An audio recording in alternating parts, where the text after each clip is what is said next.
every muscle fiber has a ton of myofibrils in it. And all of the myofibrils are made of sarcomeres. And the sarcomeres are, again, what we defined as the region that spans from one Z disc to one Z disc.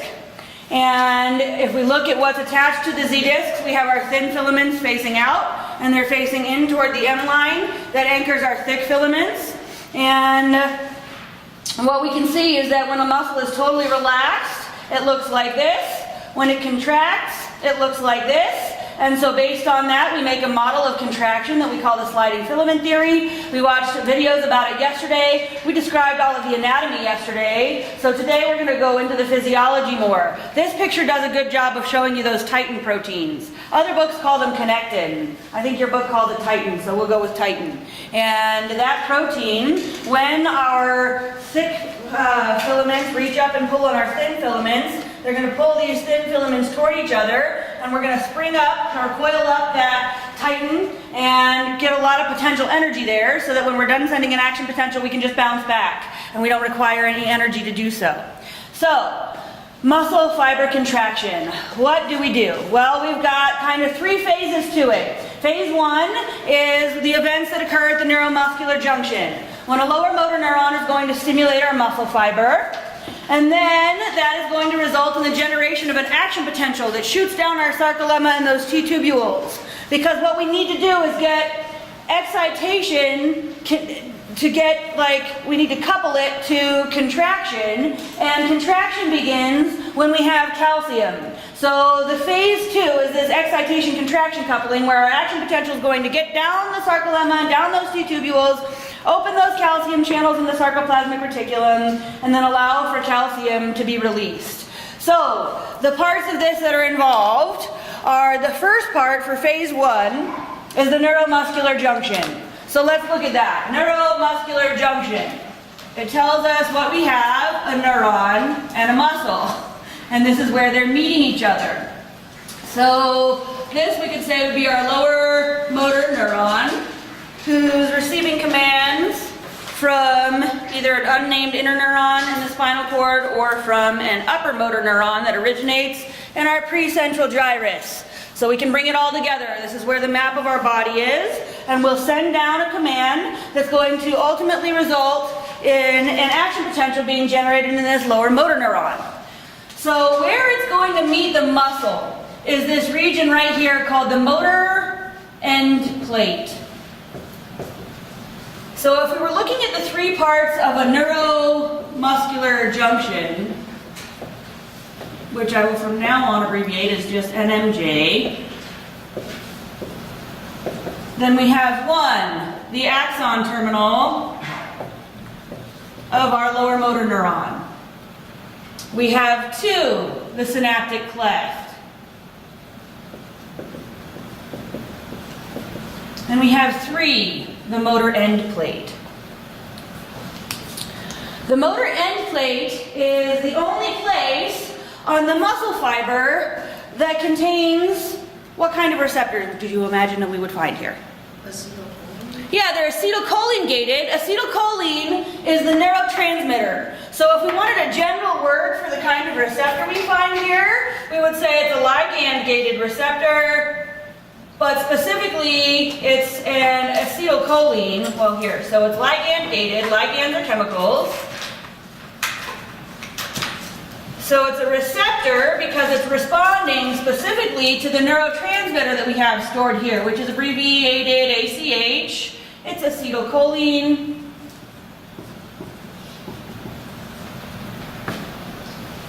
And so right there at the motor end plate, we have acetylcholine-gated receptors.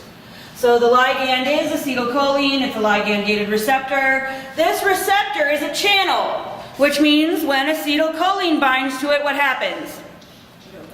It opens, and what happens through a channel?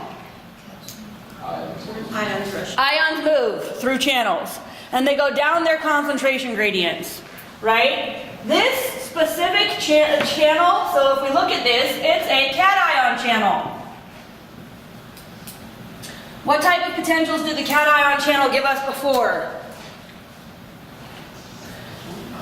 Excitatory postsynaptic potentials. The cation channel allows cations to move, right? And it's allowing sodium and potassium to move through it, down their concentration gradients. So a little bit of potassium's leaking out, but mostly we're getting a lot of sodium going in. So that's going to be what we see, and it's going to give us what we call the end plate potential. So this cation channel, the behavior of a cation channel is that it allows potassium out, but to a much larger extent, it's allowing sodium in. So this net influx is bringing in some positive charge. So we get our positive charge here due to these channels opening. And that, it's a charge difference, right? So it's a potential. We call this the end plate potential.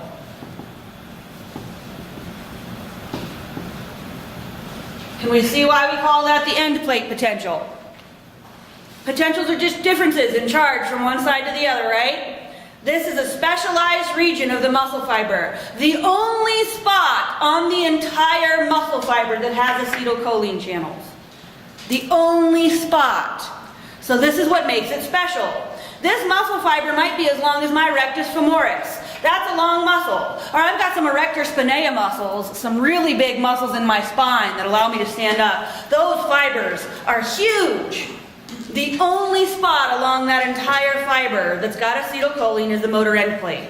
And that's kind of important because it's going to mean that we shoot an action potential and it goes both ways away from the motor end plate and contracts the entire length of that fiber. And the other thing about that is that I wouldn't have a second lower motor neuron anywhere along that fiber.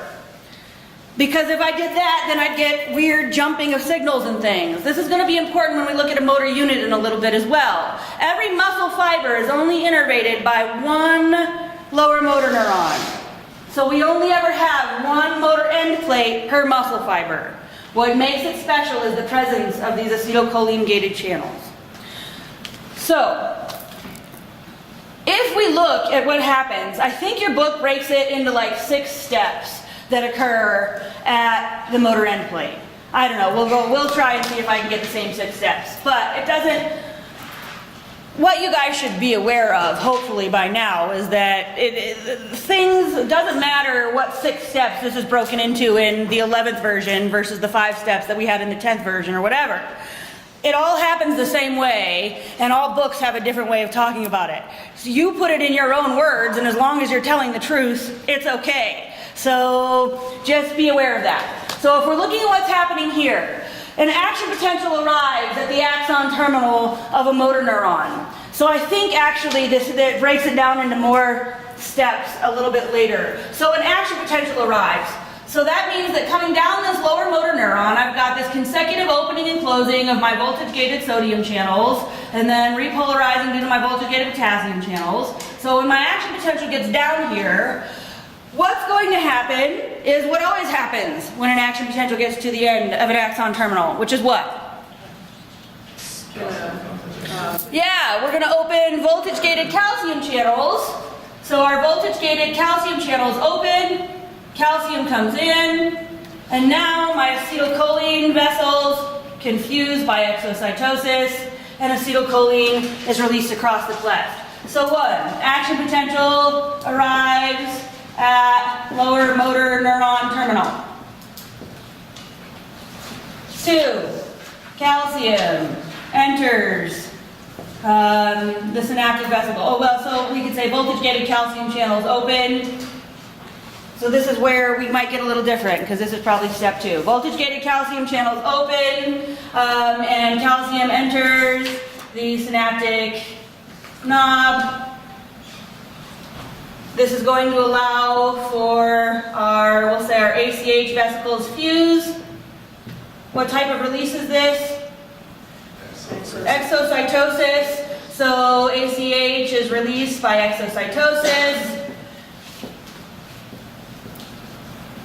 It's going to cross the synaptic cleft and bind to receptors on the motor end plate. So we'll say that acetylcholine binds its receptors on the motor end plate.